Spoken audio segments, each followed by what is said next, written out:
Ya, shalom teman-teman. Ulangan 28 ayat 13 dikatakan, Tuhan akan mengangkat engkau menjadi kepala dan bukan ekor. Engkau akan tetap naik dan bukan turun apabila engkau mendengarkan firman Tuhan Allah yang kusampaikan pada hari ini kau lakukan dengan setia.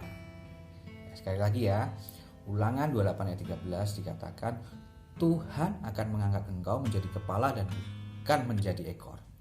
Engkau akan tetap naik dan bukan turun apabila engkau mendengarkan perintah Tuhan Allahmu yang kusampaikan pada hari ini kau lakukan dengan setia. Ya.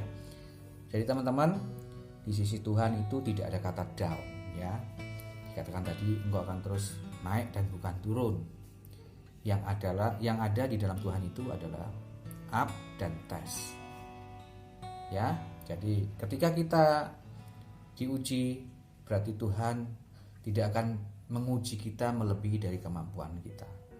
Karena Tuhan tahu juga kita sudah belajar sebelumnya. So, sebenarnya apa sih yang membuat kita kadang-kadang down, merasa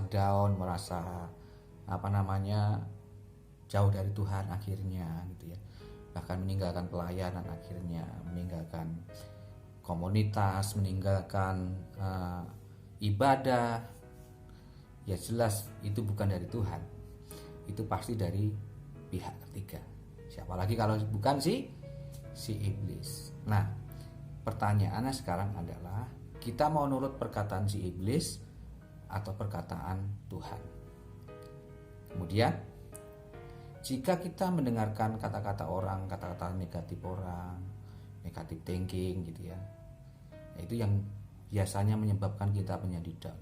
Jadi ketika orang berbicara sesuatu yang tidak baik, tidak enak, atau bahkan menyakiti kita, jangan dengarkan. Jangan dengarkan. Dengarkan firman Tuhan. Dengarkan apa kata Roh Kudus. Ya, sekali lagi, Tuhan bisa memakai siapapun untuk menegur kita, mengingatkan kita agar kita terus tetap naik, agar kita terus tetap maju di dalam Tuhan. Sebaliknya, iblis juga bisa memakai manusia untuk membuat kita jatuh, membuat kita jauh dari Tuhan, membuat kita binasa bahkan. Hati-hati ya. Jadi indikatornya adalah ketika kita taat sama Tuhan, setia sama Tuhan, indikatornya kita tetap naik dan bukan turun. Nah, hati-hati ya teman-teman. Saya ingatkan sekali lagi, kita harus ikuti perintah Tuhan, ikuti kata-kata Tuhan, ikuti kata-kata Roh Kudus. Ya. Nah, teman-teman kalau saat ini sedang mengalami persoalan, pergumulan, sesuatu yang berat, percayalah itu karena ujian dari Tuhan.